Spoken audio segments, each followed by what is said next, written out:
የተወደዳችሁና የተከበራችሁ የኢትዮኒውስ ቤተሰቦች እንደምናላችሁ ሰላምታችን በያላችሁበት ይድረስ። አዳዲስና ወቅታዊ መረጃዎችን አዘጋጅተን ወደ እናንተ ማድረስ ጀምረናል። ከኢትዮኒውስ የዜና ውጃ ጋር አብራችሁ እንድትቆዩ ግብዣችን ነው። በቅድሚያ ማርስ ዜናዎችን አስቀድማለሁ።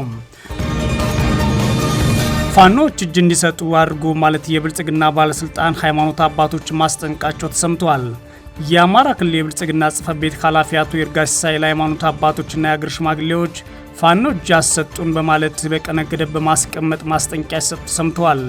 የአገዛዙ ጦር 11ኛ ዕዝ ምክትል አዛዥ ሜጀር ጄኔራል ዘውዱ ሰጣርጌም ጫካ ወጥተው ይግጠሙን ያኔ አሸናፊ ይለያል ሲሉም ዛቻቸውን አሰምተዋል።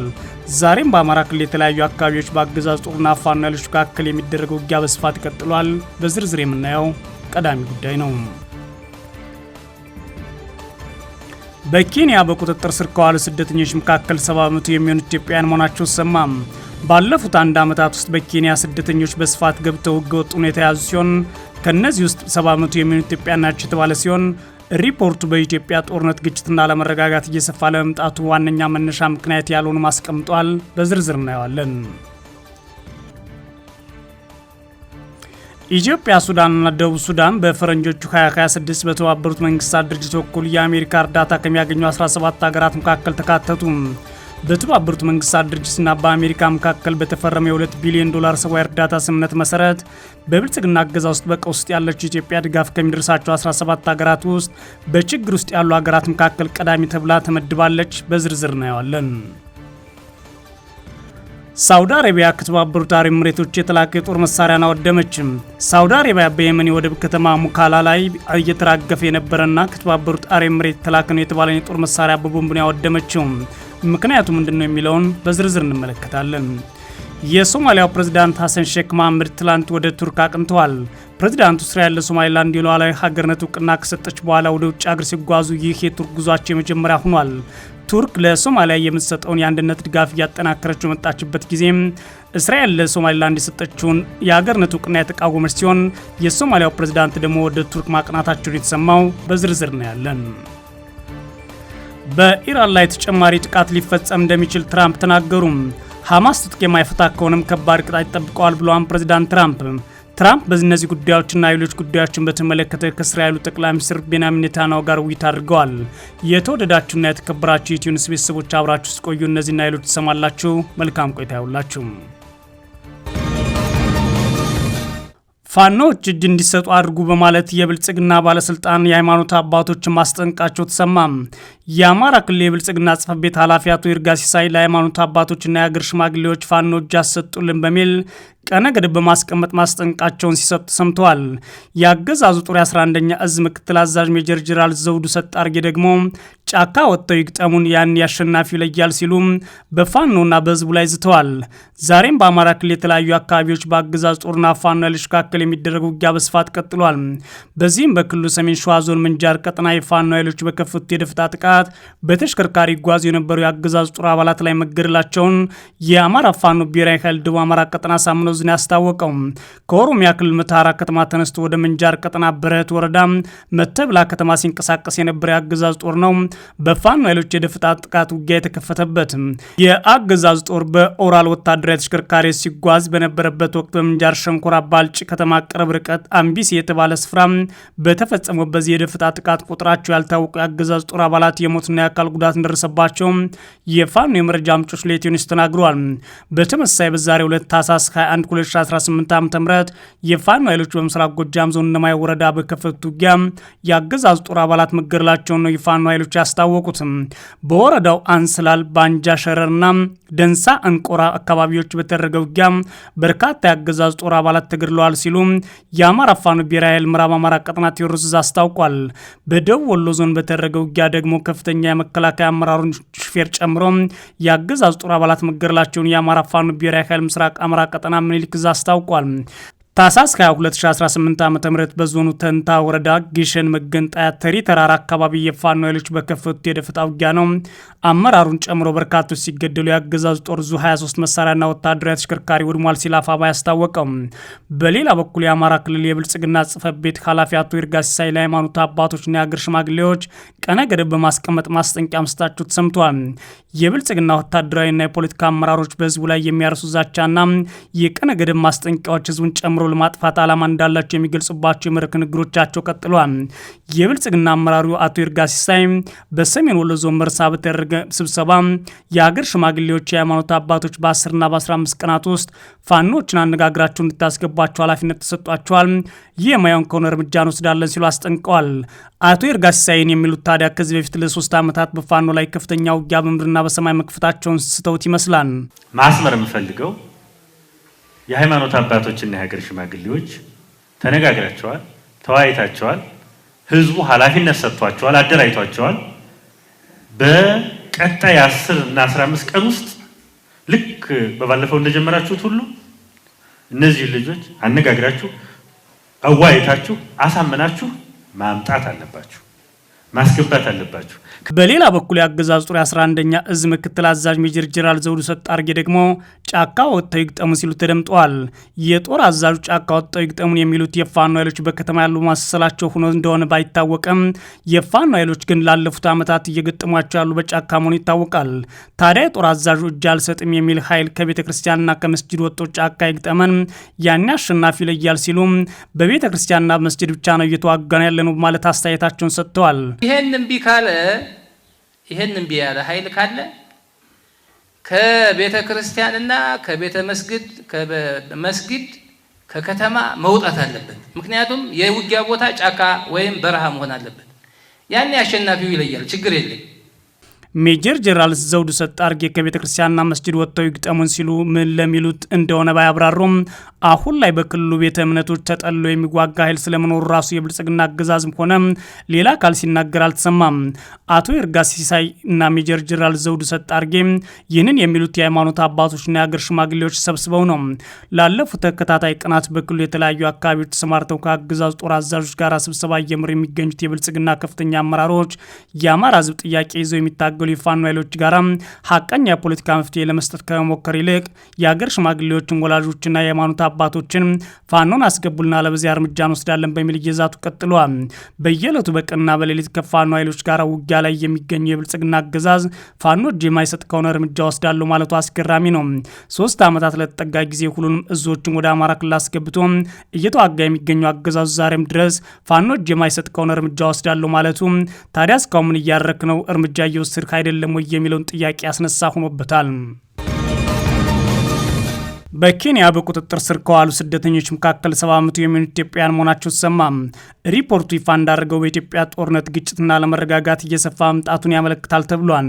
በኬንያ በአንድ ዓመት ውስጥ በቁጥጥር ስር ከዋሉ መደበኛ ያልሆኑና ሰነድ አልባ ስደተኞች መካከል ከ70% በላይ የሚሆኑ ኢትዮጵያውያን ናቸው ሲል በሪፖርት ይፋ ሆኗል። ዘኢስት አፍሪካን ጋዜጣ ሪፖርትን ዋቢ አድርጎ እንደዘገበው የቁጥር በኢትዮጵያውያን ባለው ግጭትና ለመረጋጋት ሳቢያ እየጨመረ የመጣ ድንበር ተሻጋሪ ስደት መጠን ያመለክታል ተብሏል።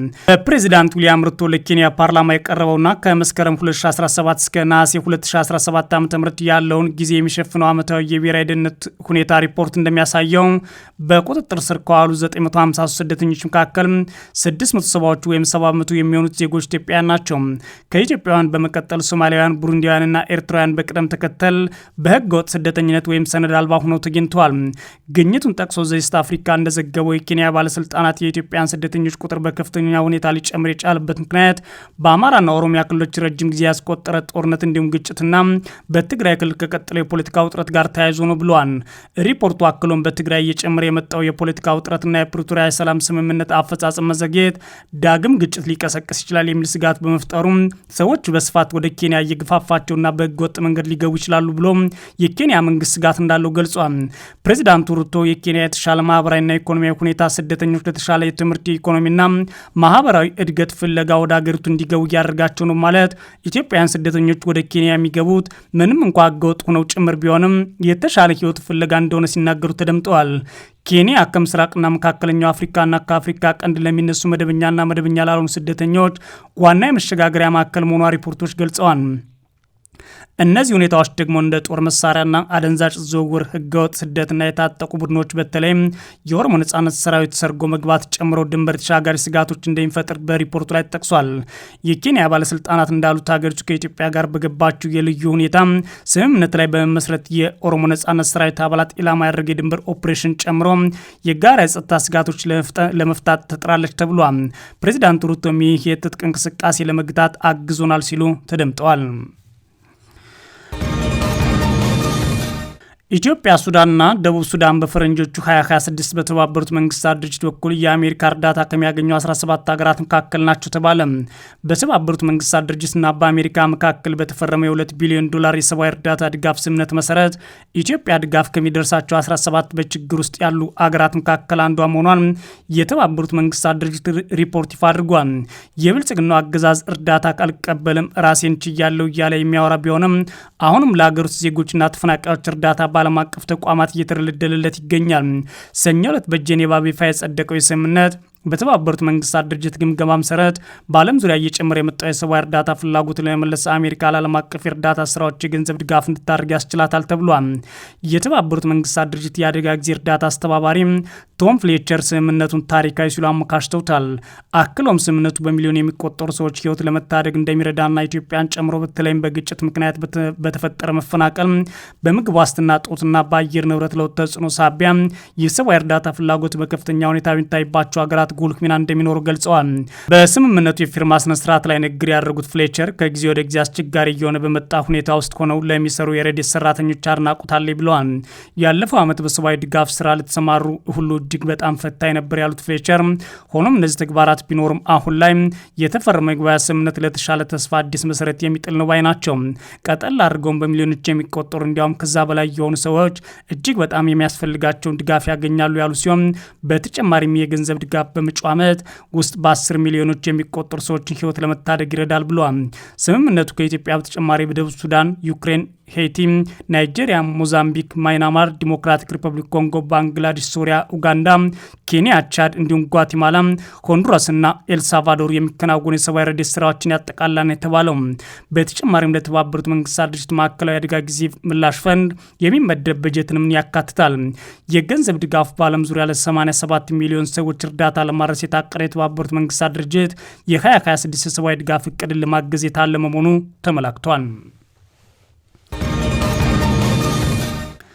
ሳውዲ አረቢያ ከተባበሩት አረብ ኤምሬት የተላከ የጦር መሳሪያን አወደመች። ሳውዲ አረቢያ በየመን የወደብ ከተማ ሙካላ ላይ እየተራገፈ የነበረና ከተባበሩት አረብ ኤምሬት የተላከ የጦር መሳሪያን በግልጽ አውድማለች። ሳውዲ አረቢያ ጥቃቱ በየመን ውስጥ ኃይሉን እያጠናከረ መጥቷል ላለችው ተገንጣይ ቡድን ይደርስ የነበረው የጦር መሳሪያ ጭነት ላይ ያነጣጠረ ነው ብላለች። ሳውዲ ለተገንጣይ ቡድኑ ድጋፍ ታደርጋለች ያለቻት የተባበሩት አረብ ኤምሬቶችን እጅግ አደገኛ ከሆነው ተግባርሽ ታቀቢ ብላታለች። ጥቃቱን ተከትሎ በሳውዲ አረቢያና በተባበሩት አረብ ኤምሬቶች በሚደገፉት የደቡብ ሽግግር መንግስት የሚባለው ተገንጣይ ቡድን መካከል አዲስ ውጥረት ማስከተሉን አሶሼትድ ፕሬስ ነው የዘገበው። የሳውዲ የመንግስት ቴሌቪዥን እንደዘገበው ደግሞ ከተባበሩት አረብ ኤምሬቶች ፋጀራይ ወደብ የተነሳች የጦር መሳሪያ የጫነች መርከብ ሙካላ መድረሷ ከታወቀ በኋላ ሳውዲ ቦምብ በመጣል ጥቃቱ ፈጽማለች ብሏል። መርከቧ የጦር ተሽከርካሪዎችን ጨምሮ ለአካል ጉዳተኞች መከታተያ የሕክምና ቁሳቁስ እንዲሁም በርካታ የጦር መሳሪያዎችን በማራገፍ ላይ እንደነበረች ዘገባው አመላክቷል። በተጨማሪም 10 ዓመታት ለተሻገረ ጊዜ የመን ውስጥ በኢራን የሚደገፉ የሁቲ አማጽያን ተባብሮ ሲወጉ በነበሩት በሳውዲ አረቢያና በሚደገፈው የየመን መንግስትና በደቡብ የሽግግር ምክር ቤት መካከል የነበረውን ትብብር ይጎዳል የተባለው ሁለቱ ሀገራት በርካታ ጉዳዮች ላይ ተቀራርበው ቢሰሩም በቀጠናው ፖለቲካዊና ኢኮኖሚያዊ ጉዳዮች ላይ ሁነኛ ተፎካካሪ ሆነዋል። ሳውዲ አረቢያ ዛሬ በመታችውና ከአረብ ኤምሬት ተጭኖ በቀረበው አጠቃላይ የወታደራዊ ቁሳቁስ ላይ የየመንም ሆነ የኤምሬት ባለስልጣናት እስካሁን ያሉት ነገር የለም። የሶማሊያው ፕሬዝዳንት ሐሰን ሼክ መሐመድ ትላንት ሰኞ ወደ ቱርክ አቅንተዋል። ፕሬዝዳንቱ እስራኤል ለሶማሌላንድ የሀገር እውቅና ከሰጠች በኋላ ወደ ውጭ ሀገር ሲጓዙ ቱርክ የመጀመሪያ ሀገራቸው ሆናለች። የቱርክ ፕሬዝዳንታዊ ጽሕፈት ቤት እንዳለው ከሆነ የሶማሊያው ፕሬዝዳንት ሐሰን ሼክ መሐመድ በጸረ ሽብርተኝነት ዘመቻ በሶማሊያ ስላለው ወቅታዊ ሁኔታ የፌዴራል የሶማሊያ መንግስት ለብሔራዊ አንድነትና ክልላዊ ልማት በወሰዳቸው እርምጃዎች አንካራ ውስጥ ውይይት ያደርጋሉ ብሏል። የሶማሊያ ሁነኛ አጋር ቱርክ ባለፈው አርብ እስራኤል ለሶማሌላንድ የሰጠችውንና እውቅናውን ከተቃወመች ቀዳሚ ሀገራት መካከል ተጠቃሽ ናት። ቱርክ ድርጊቱን በሶማሊያ የውስጥ ጉዳይ ላይ ግልጽ ጣልቃ ገብነት ነው ስትል ነበር ብርቱ ትችቷን ያሰማቸው። በእርስ በርስ ጦርነቶች ለምታመሰው ሶማሊያ ወታደራዊና ኢኮኖሚያዊ ድጋፍ እያደረገች የምትገኘው ቱርክ በምትኩ በሶማሊያ ወታደራዊ እዝ ማቋቋምን ጨምሮ በህንድ ውቅያኖስ ቅርብ ልትሆን የሚያስችላትን ወታደራዊና ኢኮኖሚያዊ መሰረተ ልማቶችን ለመገንባት እየተንቀሳቀሰች እንደምትገኝ ተዘግቧል። የሰሞነኛ የእስራኤል ለሶማሊላንድ ሉዓላዊ አገር እውቅና መስጠት የፈጠረውን ዲፕሎማሲያዊ ትርምስ የጸጥታው ጥበቃ ምክር ቤት ለስብሰባ ሲያስቀምጥ የእስራኤል የእውቅና መስጠትን ነቅፏል። እስራኤል ተከትለው ለሶማሌላንድ እውቅና ሊሰጡ ይችላሉ ተብለው ስማቸው ይነሳ የነበሩት እንግሊዝና አሜሪካ እውቅና እንደማይሰጡ ማቋማቸውን ግልጽ አድርገዋል። ነገር ግን አሜሪካ የጸጥታው ጥበቃ ምክር ቤት በጉዳዩ ላይ መሰብሰብ እንዳላስደሰታት ነው በመድረኩ ያስታወቀችው። ምክንያቱም ደግሞ ሀገራት ለፊልስጤም ግዛት እውቅና ሲሰጡ ምክር ቤቱ ዝም ብሏን ስትል ለእስራኤል ያላትን አጋርነት በግድምድሞች ገልጻበታለች ይላል ዘገባው። የሆነ ሆኖ ፕሬዚዳንት ሐሰን ሼክ መሐመድ በአንካራ ከፕሬዚዳንት ረሲፕ ጣይብ ኤርዶዋን ጋር በሚኖራቸው ቆይታ ከአሁን ቀደም ጉብኝቶቻቸው ምን የተለየ ነገር ይዘው ይመለሳሉ የሚለው የሚጠበቅ ሆኗል። በኢራን ላይ ተጨማሪ ጥቃት ሊፈጸም እንደሚችል ትራምፕ ተናገሩ። ትራምፕ ሐማስ ትጥቅ የማይፈታ ከሆነም ከባድ ቅጣት ይጠብቀዋል ብለዋል። ኢራን የባሊስቲክና የኒውክሌር ጦር መሳሪያዎች ግንባታ መርሃ ግብሮቿን መልሳ የምትጀምር ከሆነ የሚፈጸምባት ሌላ ዙር ከባድ ጥቃት አሜሪካ እንደምትደግፍ ፕሬዚዳንት ትራምፕ ተናግረዋል። ፕሬዚዳንቱ ከእስራኤል ጠቅላይ ሚኒስትር ጋር ለጋዜጠኞች በሰጡት መግለጫ ላይ ኢራን የኒውክሌር ጦር መሳሪያዎች ለመገንባት ከዚህ ቀደም ኢላማ ከተደረጉት ውጭ ሌላ ቦታዎች እየተጠቀመች መሆኗ ከተረሰበት አሜሪካ ተጨማሪ ጥቃት ትፈጽማለች ብለዋል። ፕሬዚዳንት ትራምፕ ለሰጡት ዛቻ የኢራን ጠቅላይ መሪ ከፍተኛ የፖለቲካ አማካሪ አሊ ሻምከኒ በኤክስ ላይ በሰጧቸው ምላሽ በኢራን ላይ የሚሰነዘር የትኛውም አይነት ጠባጫሪ ጥቃት ፈጣንና የከፋ ምላሽ ይሰጠዋል ሲሉ አስጠንቀዋል። ትራምፕ ባለፈው ዓመት ሰኔ አሜሪካና እስራኤል በኢራን ላይ በፈጸሙት የአየርና የሚሳኤል ጥቃት የአገሪቱን የኒውክሌር ተቋማት ፈራርሰዋል ቢሉም ኢራን ግን የኒውክሌር ጦር መሳሪያ እየገነባች አለመሆኑን ገልጻለች። መልሰው ለመገንባት ሙከራ እያደረጉ እንዳልሆነ ተስፋ አድርጋለሁ፣ እየገነቡ ከሆነ ግን ከማጥፋት ውጭ ምንም አይነት አማራጭ የለንም ነው ያሉት ትራምፕ። ፕሬዚዳንቱ ኢራን ባለፈው ዓመት ከተመቱባት ቦታዎች ውጭ ለጦር መሳሪያ ግንባታ ሌሎች ቦታዎችን እየተጠቀመች መሆኑን የሚያመላክቱ መረጃዎች እያነበብኩ ነው ይላሉ። ባለፈው ዓመት ሰኔ ወር ላይ ለ12 ቀናት የዘለቀው እስራኤል ጋር ያደረገችው ጦርነት ኢራን የጦር መሳሪያ ተቋማቷን መልሳ እየገነባች መሆኑን የሚያመለክቱ ዘገባዎች ማውገዝ የስነ ልቦና ዘመቻ እየተካሄደባት እንደሆነ መልሳለች። ጨምራም ራሷን ለመከላከል ሙሉ ለሙሉ ዝግጁ መሆኗና አዲስ ጥቃት የሚሰነዝርባት ከሆነ በእስራኤል ላይ አስከፊ ውጤት ይኖረዋል ስትል ኢራን እስራኤልን አስጠንቃለች። የእስራኤል ጠቅላይ ሚኒስትርን ተቀብለው ያነጋገሩት ትራምፕ ሁለተኛው ዙር የጋዛ ሰላም እቅድ በፍጥነት እንደሚጀመር በመጠቆም ለሐማስ ከባድ ማስጠንቀቂያን ማስተላልፈዋል። እስራኤልና ሐማስ ወደ ቀጣይ ዙር የሰላም ሂደት በምን ያህል ፍጥነት እንደሚሸጋገሩ በጋዜጠኞች የተጠየቁት ትራምፕ ሂደቱ በአስቸኳይ እንደሚሆን ጠቅሰው ሐማስ ትጥቁን በቶሎ የማይፈታ ከሆነ ከባድ ቅጣት ይጠብቀዋል ሲሉ ዝተዋል። ባለፉት ወራት ተግባራዊ የሆነው የመጀመሪያው ዙር የጋዛ ስምምነት የተጠናቀቀ ሲሆን በሁለተኛው ዙር ሐማስ ትጥቅ እንዲፈታ ይጠበቃል።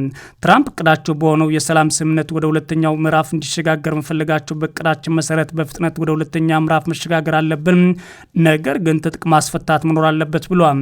ለዚህም ሐማስ በተስማማበት መሰረት ትጥቅ መፍታት አለበት፣ ነገር ግን የማይፈታ ከሆነ ከባድ ቅጣት ይጠብቀዋል ይላሉ። ከዚህ ቀደም ግን የሐማስ ከፍተኛ መሪዎች ትጥቅ የመፍታት ጉዳይ ገና መሆኑን በመጥቀስ ተጨማሪ ንግግር ከአሜሪካ ጋር መደረግ አለበት ሲሉ መናገራቸውን አስታውሶ የዘገበው ቢቢሲ ነው።